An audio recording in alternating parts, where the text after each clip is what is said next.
I'm Chris, I'm 66 years old, and my recovery aim is to write another paper for publication in a medical journal.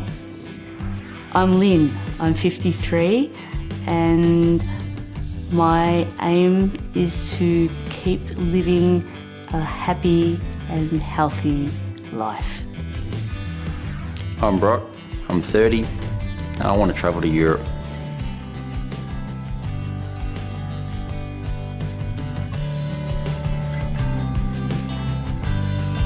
Well, I found out I had a brain tumour in 2009. I'd been having some issues leading up to that point. I thought I was having some sort of a breakdown and went to the GP and initially was put on an antidepressant thinking it was an anxiety issue, and I really seemed to improve. Yeah, so things were going along well, and then it was New Year's Eve and I had an amnesia thing happen. It was, I was making things for a party I was going to, and I came home, I went shopping, came home, bought everything home, and then I went out in the car again, and I don't know why I went out or where I went, and then I started to get headaches and eventually went back to the doctor to get my repeat for my antidepressant. And I told him about that incident, and he said, well, maybe we should get a CT scan just to, rule out the worst case scenario. The thing that I vividly remember is how it first started, because I became disorientated in time. I knew exactly where I was, so it wasn't in place, but only in time. And I actually went to work on a Sunday, and I was trying to get into my office on a Sunday, and by chance a security man came along and reminded me it was Sunday, which I couldn't really understand. How can it be Sunday? Because I thought it was Monday. But I knew exactly where I was and how I got to work and how I could get home again. So that was my first indication that something was wrong. And then I rang assorted relatives, and then they took it from there, and then we're into the hospital very quickly. Sitting in a hospital bed and you have a mass on your brain and numb, very, very numb. Luckily I had family with me at the time, and that was the support that was there to be helpful. So the following day I had the MRI, then the day after that saw the neurosurgeon, and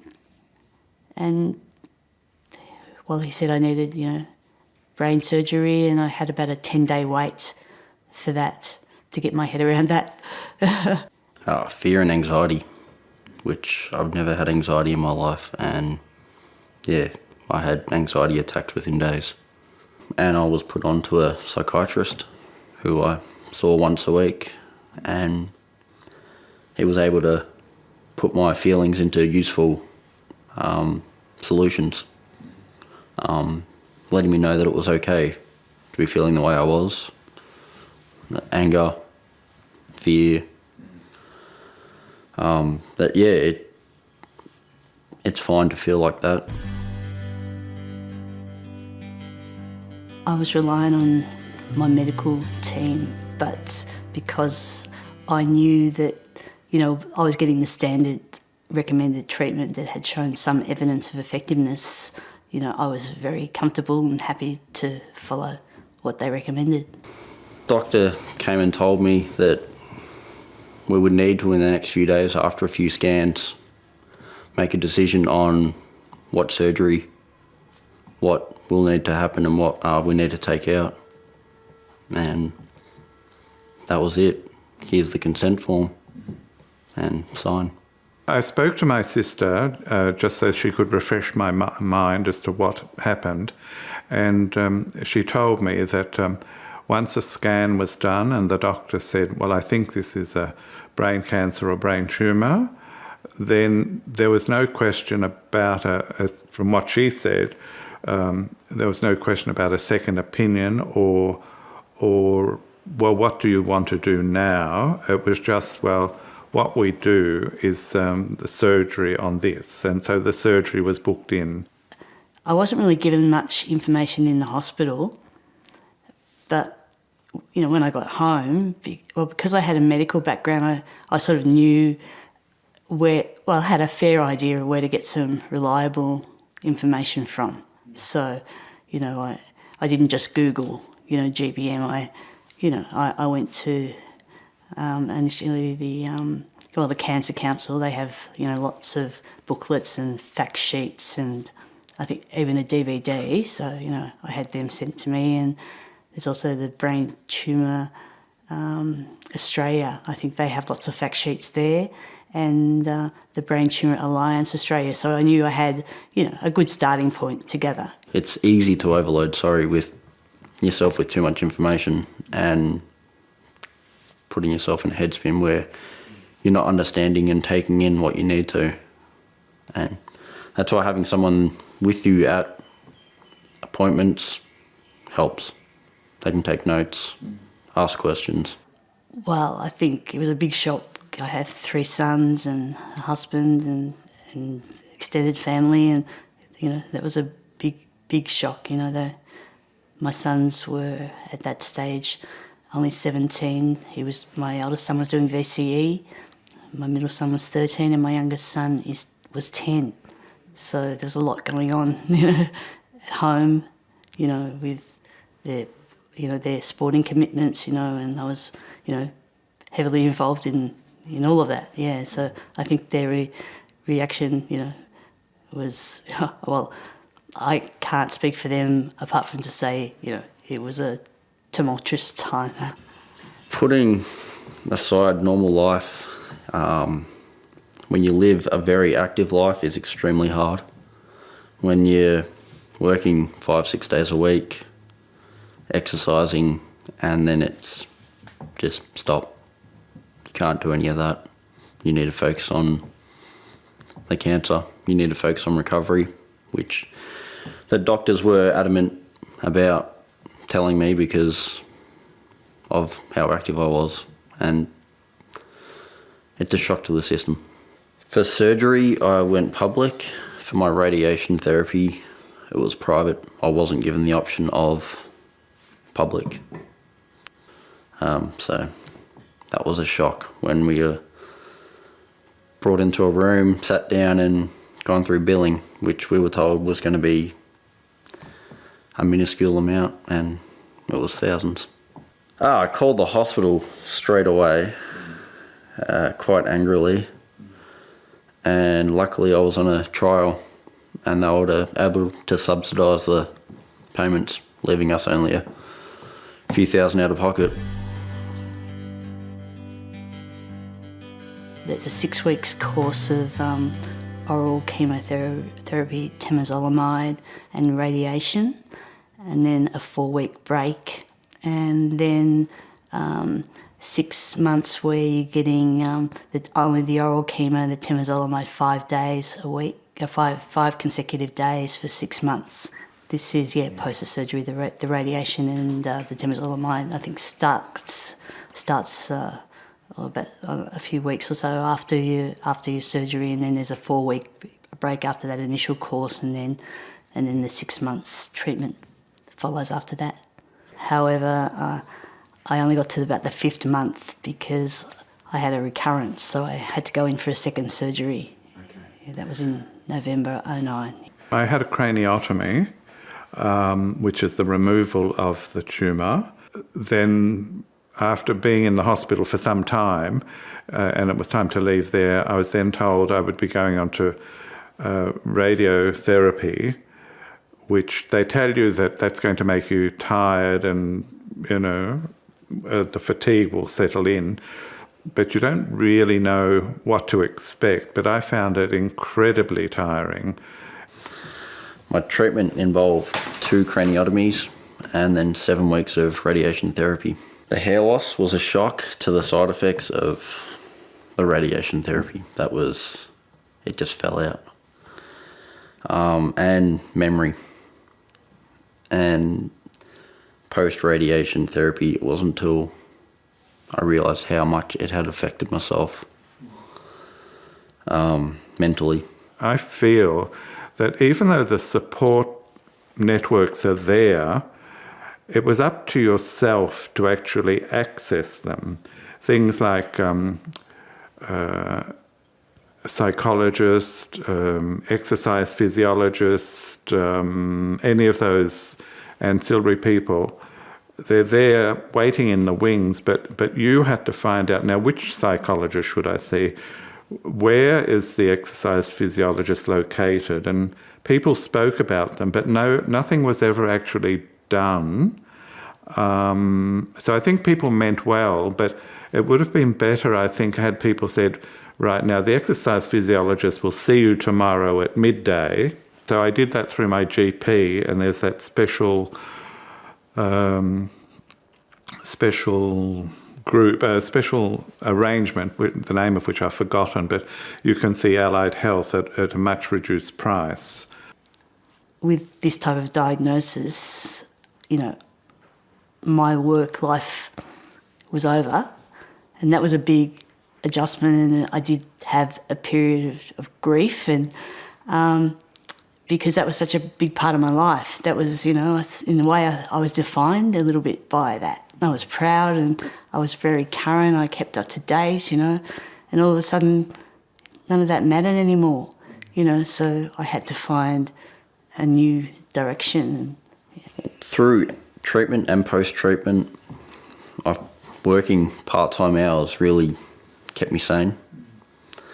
Sitting at home doesn't bode well for myself. Exercising, walking, getting out in nature. I'm fortunate enough that I have great walking trails near me, and I could put music on and just go for a walk for a few hours, clear my head. Staying active really helps myself.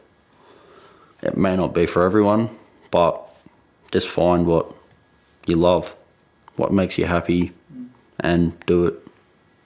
I go to the Olivia Newton-John support group, which is held every month, and it's just been excellent, and it's been fantastic to be able to speak to other people who have the same diagnosis, and I actually look forward to going to it each month, and we have a very nice lunch, which is particularly good. But I would really recommend for anybody with the diagnosis to seek out the support group, because they're really, really worthwhile, I felt. Through treatment, my partner was phenomenal. I'm fortunate enough that she's a nurse and has a medical understanding. Help me understand the technical terms, what's going on, what might happen. Just help act as a translator, interpreter. And when it comes to an appointment and you're sitting there, you don't have an hour to talk about everything, so you have to jot down what's key and be able to answer those questions quickly. I always have someone with me, but I also take a diary. I just jot notes. Even if it's after the appointment, I just jot what I thought was key. Little things like weight, how I felt. Especially in between treatment, I write any issues that I had in that cycle. Just headaches or feelings. Just jot them down, date it, and you've got it there. Before my surgery, I was looking at psychosocial aspects of prostate cancer, and that's what I've done my PhD on. And that was one of my aims, was to finish the PhD, because I was right in, towards the end of the whole study when I was diagnosed. But in the meantime, I've finished and graduated, and that's been something of a milestone. I don't think many people who have got a brain tumour get their PhD, so that's pretty good. Yeah, I think the main things that have helped me now is that eventually I found, via the Cancer Council, I found support that was outside of the home, because everyone else had to go back to their regular life, and here I was isolated at home. I couldn't go anywhere, and I started to probably go a little bit downhill in my mental health, and initially I was doing a cancer phone call, which was like from the Cancer Council of New South Wales. It was a conference call, so there could have been 8 people.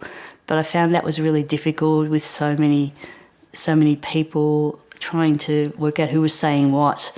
And eventually I decided that I needed to find a face-to-face support group, and was surprised that there were a few. And I started going to one, and I think in July 2011, so that's how much after my treatment had finished, and I still go to that one every month. And as a result of that, I get to see and meet people that are going through a similar. We have access to music therapy. I'm in a choir now that I go to every Monday, and I get to sing my lungs out. It's fantastic. And I've done art therapy, and I've just learnt so much.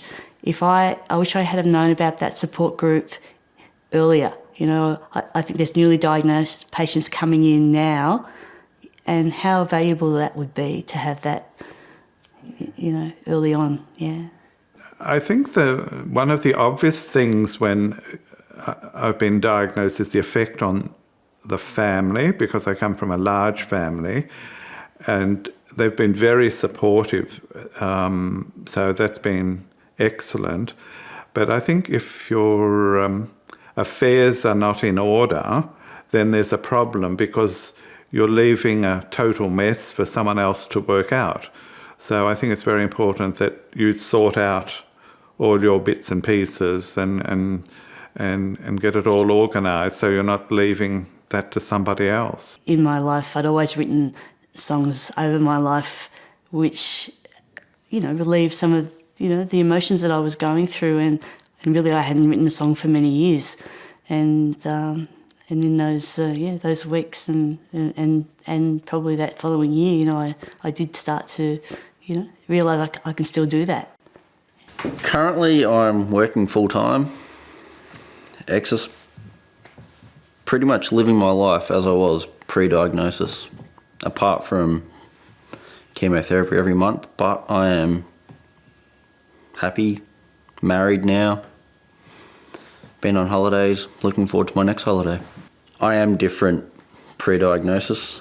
I think I've grown. I am wary of the future, but I'm happy. And I'm happier now than I was probably before. I would say, ring the Cancer Council, see what's available to you. Also, see a financial advisor. See, what entitlements you may have. You might have, something through your super, or, in my situation, I had a life insurance policy, and when I saw my financial advisor, he said to get paid out on that now rather than later, because the value decreases over time. I think that unless you're in the financial business, you wouldn't know that sort of thing, but also there might be something through Centrelink that you're entitled to. So I think that's, but really don't stay isolated. Talk to others. Even through Cancer Council, you can talk with Cancer Connect. That's somebody who's had a similar experience that can ring you, so you don't have to go anywhere. They ring you, and and then they can let you know other things that are available to you. Yeah. This adventure, this journey, as people call it. Always be optimistic, be hopeful, and just live life. Be happy. It's not great to be dealt this shitty card, but just be happy. And yeah, cope.